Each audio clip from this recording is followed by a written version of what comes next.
सावित्री 2 बेटों की माँ थी। उसे इस बात पर बड़ा घमंड था। वो मानती थी कि बेटे घर की शान होते हैं। ये ले सावित्री, मिठाई खा, मेरे यहाँ पोती पैदा हुई है। ये सुनते ही सावित्री मुंह बना के कहती है, अरे तू तो लुट गई, बर्बाद हो गई, तेरे यहाँ लड़की पैदा हो गई। अरे तू ऐसा क्यों कह रही है? मैं तो बहुत खुश हूँ।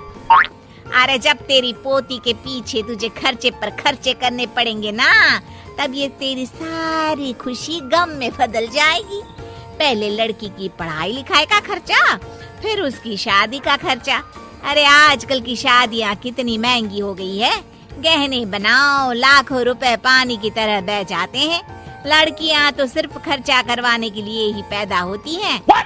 इस तरह लड़कियों के प्रति अपने विचार व्यक्त करते हुए सावित्री ममता को लंबा चौड़ा भाषण देके चली जाती है। अब तो आप लोग इस कहानी में सावित्री देवी का पात्र अच्छी तरह समझ ही गए होंगे। कुछ समय बाद सावित्री की बड़ी बहू भी एक लड़की को जन्म देती है। फिर क्या था, सावित्री पूरा आसमान सर पर उठा लेती है। Oh, no. हे भगवान, ये तू मुझसे किस जन्म का बदला ले रहा है? अरे मैं तो मंदिर में रोज आकर तुझसे कहती तो थी कि मुझे एक पोता चाहिए, और तूने मुझे पोती दे दी। इतनी मिठाइयाँ और प्रसाद चढ़ाने का क्या फायदा हुआ?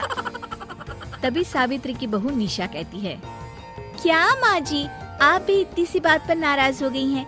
देखिए तो आपकी पोती कितनी सुंदर है, बिल्कुल आप पर गई है। अरे चुप कर, तुझे 9 महीने इतने महंगे महंगे काजू बादाम फल फ्रूट खिलाने का फायदा क्या हुआ?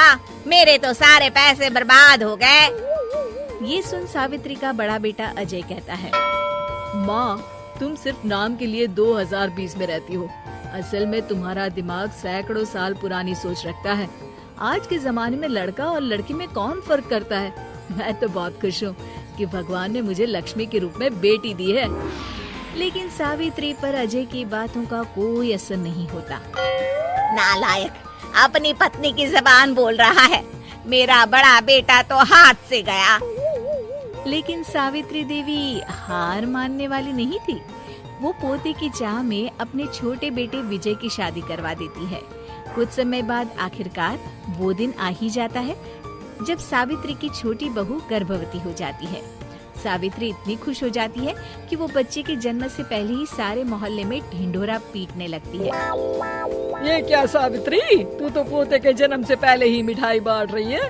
पहले पोता पैदा तो होने दे, और फिर क्या पता अगर पोते की जगह पोती पैदा हो गई तो। ये सुन सावित्री चिढ़ जाती है।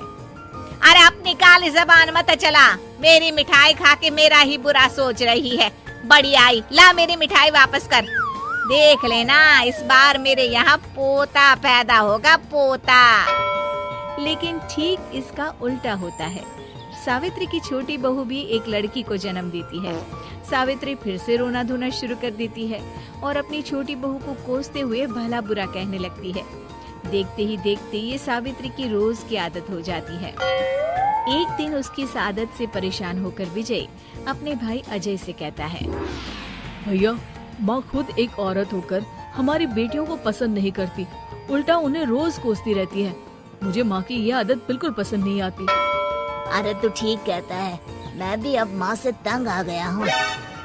अच्छा, तो अब तुम दोनों इस तरह पीठ पीछे मेरी बुराई भी करने लग गए हो।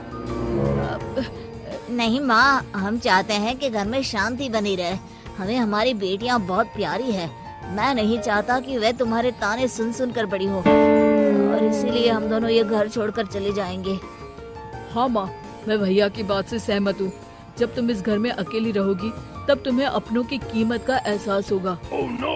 अपने दोनों बेटों के मुंह से अपनी माँ के लिए इतने कठोर शब्द सुन सावित्री भावुक और रुआंसी होकर कहती है, क्या सच में तुम दोनों मुझे इस घर में अकेली छोड़कर चले जाओगे? हाँ माँ। हाँ माँ, अब पानी सर के ऊपर जा चुका है। मैं तुम दोनों के बिना नहीं रह सकती। अपनी सास के आंसू देख अजय और विजय की पत्नी अपने पतियों से लड़ पड़ती है।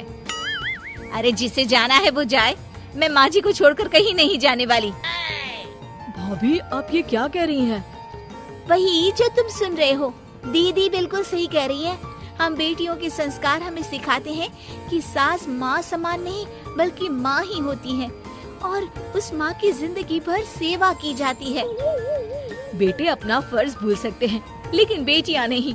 आप दोनों शौक से जा सकते हैं। माँ जी, हम दोनों के रहते आपको किसी बात की फिक्र करने की जरूरत नहीं। फिर क्या था, सावित्री के ऊपर छाए बेटों के घमंड के बादल उसकी बेटी स्वरूप बहुओं के तेज के आगे आंसू के रूप में परिवर्तित होकर सावित्री की आंखों से बहने लगते हैं और वो उन दोनों को गले लगा लेती है। मैं जिंदगी भर बेटियों को कोसती रही, लेकिन आज तुम दोनों को देख मुझे समझ आ गया कि बड़े अभागे होते हैं वो लोग जिनके घर बेटियां नहीं होती। उम्मीद है कि आपको हमारी ये कहानी पसंद आई होगी। कृपया हमारे चैनल को सब्सक्राइब करें और सभी अपडेट्स के लिए बेल आइकन जरूर क्लिक करें। और हाँ, वीडियो लाइक और शेयर करना मत भूलिएगा। Bye bye.